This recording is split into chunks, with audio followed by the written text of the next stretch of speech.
Hello guys, Sreekrishna ജയന്തിയുടെ തലേന്ന് എടുത്തൊരു video ഉണ്ട്. കുഞ്ഞു പിള്ളേരൊക്കെ കൃഷ്ണൻ്റെ രാധയുടെയും വേഷമൊക്കെ കെട്ടിയിട്ട് ഉറിയടിക്കുന്ന ഒരു സംഭവം തലേ ദിവസം ഉണ്ട്. സോ അത് കാണാൻ വേണ്ടി നമ്മൾ പോവാണ്. അപ്പോൾ ഫസ്റ്റ് തന്നെ ദേ ഇവിടെ പൂജയ്ക്കുള്ള സംഭവങ്ങളൊക്കെ ഒരുക്കിയിട്ടുണ്ട്.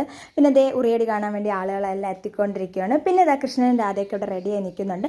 ഫസ്റ്റ് തന്നെ കൃഷ്ണൻ്റെ രാധയുടെയും ഡാൻസ് ആയിരുന്നു. അത് 2-3 ഉണ്ടായിരുന്നു. ദേ ഇത് കണ്ടിട്ട് ദേ ഇവിടെ 2 കിടന്ന് ഭയങ്കര തുള്ളലായിരുന്നു കുറേ നേരം. പിന്നെ അതിനുശേഷം ഒരു കുഞ്ഞു പൂജ ഉണ്ടായിരുന്നു. എന്തുവാണെന്ന് എനിക്ക് കറക്റ്റ് അറിയില്ല. സോ ആ പൂജയെല്ലാം കഴിഞ്ഞിട്ട് കൃഷ്ണൻ്റെ ഒരു ഉറിയടി ഉണ്ടായിരുന്നു. ആ കുട നിറയെ മുട്ടായിരുന്നു. സോ അത് അടിച്ച് പൊട്ടിച്ചിട്ടപ്പോഴേക്ക് പിള്ളേരെല്ലാം കൂടെ മുട്ടായി ഇതാ തറയിൽ നിന്ന് എടുത്തുകൊണ്ട് പോവാണ്. പിന്നെ വെള്ളം നിറച്ചിട്ടുള്ള കുടം അടിക്കണമുണ്ടായിരുന്നു. സോ അതിന് ഞങ്ങൾ ആവേശം കൊണ്ട് കയറിയായിരുന്നു. പക്ഷേ ഒന്നും പൊട്ടിയില്ലായിരുന്നു. കുടത്തിൽ അടിച്ചെങ്കിലും പൊട്ടിയില്ല. പിന്നെ വെള്ളം ഒഴിക്കല്ലെന്ന് പറഞ്ഞിട്ട് പിള്ളേർ നമ്മളെ കുളിപ്പിച്ചെടുത്തിട്ടുണ്ടായിരുന്നു. അങ്ങനെ അത് പൊട്ടിക്കാത്തതിൻ്റെ സങ്കടത്തിൽ ഞങ്ങൾ നേരെ വീട്ടിലോട്ട് പോവാണ്. അപ്പം ഇത്രയുള്ള ഇന്നത്തെ ഒരു വീഡിയോ. അടുത്തൊരു വീഡിയോ ഇട്ട് കാണുന്നവരെ ബൈ.